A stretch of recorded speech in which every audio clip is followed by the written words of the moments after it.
Espartanos, bom dia. Pessoal, o povo falou que eu fiquei amarelo do último vídeo aí, então hoje eu vim de camisinha amarela aí, fazer uma homenagem ao último vídeo, mas aqui não se preocupem não é icterícia, não é dengue, não é chikungunya, saúde tá ótima, graças a Deus. Bom, hoje nós vamos continuar falando das mães de Esparta, mais uma história de uma mãe espartana aí com vocês. Solta a vinheta aí, DJ Espartano, que no caso sou eu mesmo. Ahú! Espartanos, mas antes, peço pra vocês aí, se puder inscrever no canal aí, daquela bicuda espartana aí no like aí, e do sininho. Pessoal, então indo direto pra história já. Esparta estava em guerra, isso pra eles era normal. Esparta estar em guerra é como você ir pro trabalho, escovar dente, tomar banho, tomar café da manhã. Isso é rotina em Esparta.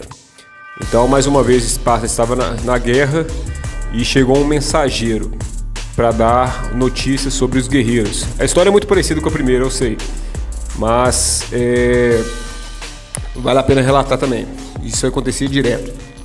Inclusive, o mensageiro, esses mensageiros, pessoal, era muito comum naquela época de guerra.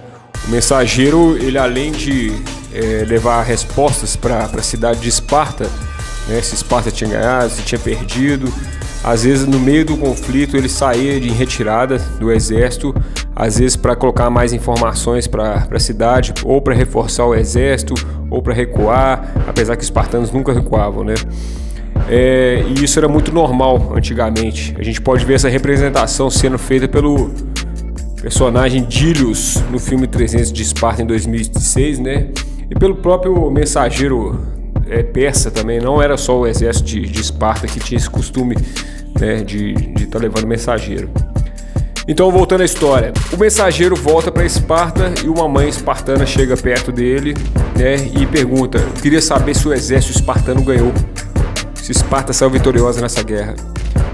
O mensageiro já entra em prantos: "Oh, senhora espartana, oh, senhora espartana, infelizmente você perdeu seus 5 filhos na guerra. Perdeu os 5 que estavam lutando contra o inimigo, mas não teve jeito, eles acabaram morrendo." E a mulher espartana responde ao mensageiro: "Não seja tolo, não estou perguntando sobre meus 5 filhos, estou perguntando se Esparta saiu vitoriosa." E o mensageiro, olhando meio sem graça: "Sim, Esparta saiu vitoriosa." "Então ótimo, agora estou feliz." Ponto final. Pessoal, cabuloso, né? A frieza da mãe espartana. E a gente pega esse lado do exército espartano de uma forma muito brutal, porque a gente vê que realmente não eram pessoas comuns, né? Não tinham coração, não tinham sentimento. Praticamente na hora da guerra, na hora do campo de batalha, o que valia a pena era a vitória de Esparta, não importava família, filho. Esparta estava acima da família naquela época, naquela tradição, naquele país. Isso era muito normal. Então a gente vê que é um pouco insano, né? Essa mãe nem perguntar pelos filhos. A gente vê que é até um pouco absurdo ela não perguntar para os filhos dela, simplesmente querer saber só apenas sobre Esparta. E é uma crítica sim, porque é um pouco de falta de humanidade. Apesar que quem estuda sobre o assunto dos espartanos sabe que os espartanos, eles tinham uma bipolaridade dual, dividida, muito bem definida, uma linha muito bem definida entre um lado sentimental, de proteção da família, de estar com a família, de ser amoroso, de estar com os amigos ali, aquela fidelidade espartana, e ao mesmo tempo aquele lado animal, aquele lado dilacerante de batalha, que parecia uma máquina mesmo de guerra, sem sentimento, sem emoção, quando ia para o campo de batalha. Então a gente sabe que eles sabiam dividir bem esses dois lados, né? Tanto que eles usavam dois braceletes para ir para a guerra, e antes de ir para a guerra eles deixavam um desses braceletes num cesto. E aquele bracelete significava o lado sentimental deles. É como se eles estivessem anulando esse lado sentimental espartano, né? E aí, ao final da guerra, quem não recuperasse e fosse recuperar o seu bracelete, praticamente era dado como morto, né? Outro lado insano, né, dessa questão espartana, né, de não perguntar pelos filhos e tal, essa frieza, essa máquina de combate, a gente pode ver também no filme 300, nessa hora aqui, ó, onde os bebês eram examinados, né, e eram tacados do precipício. Se o bebê tivesse com algum defeito, né, algum problema de saúde, os anciãos de Esparta já olhavam o menino, e se ele tivesse algum defeito, tacava ele no meio do precipício. É insano, é muito insano mesmo, porque totalmente diferente do que condiz a realidade. A gente sabe que tem muita gente que nasce com problemas de saúde, ou às vezes não nasceram com problemas de saúde, mas tem limitações, seja de paralisia, uma cadeira de rodas, seja uma pessoa que teve membros amputados, né, teve algum tipo de deficiência, mas são pessoas ainda extraordinárias que superaram os seus traumas e são até maiores do que muita gente aí que é normal, né?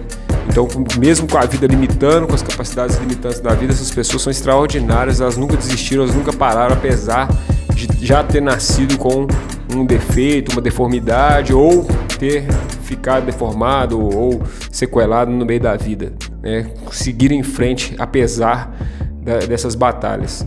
Então, esse negócio de matar as crianças era muito infame lá em Esparta. Bom, e a reflexão que fica hoje é o seguinte: essa comparação que a gente pode fazer é mais uma pergunta mesmo, até paradoxal. Esparta, as mães espartanas abriam mão dos filhos por Esparta, pela cidade, e o que valia era o coletivo, não o individual. E aí fica a pergunta para vocês aí: vocês teriam coragem de sacrificar seus filhos pelo seu país, pelo mundo, né? Pela cidade que você vive, você mora? Então, assim, isso é pesado, é uma reflexão pesada.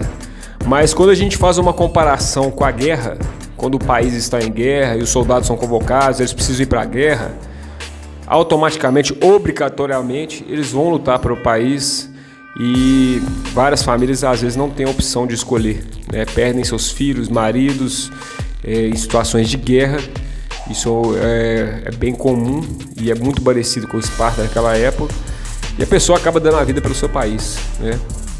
E a outra questão que fica também é o seguinte: hoje a gente tem honrado o nosso país. Quando a gente principalmente viaja para fora, a gente fala bem do nosso país. Eu sei que nosso país está cheio de problema, tem essa polaridade aí violenta, mas as pessoas devem começar a valorizar as coisas, os recursos naturais e a nossa cultura aqui no Brasil, e valorizar ela lá fora, no mundo lá fora.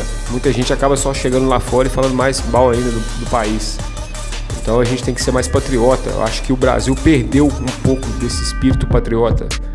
Se a gente tivesse um pouco, 10% de patriotismo aqui pelo nosso país, como os espartanos tinham por Esparta, nossa, a gente realmente já teria um nível fanático, né, pelo Brasil. Então é hoje, é a reflexão que fica. Espartanos, terceiro vídeo semana que vem. Muito obrigado aí pelos compartilhamentos, pelos comentários que estão curtindo aí bastante. E fica essa mensagem aí. Um abraço para todos vocês. Arru!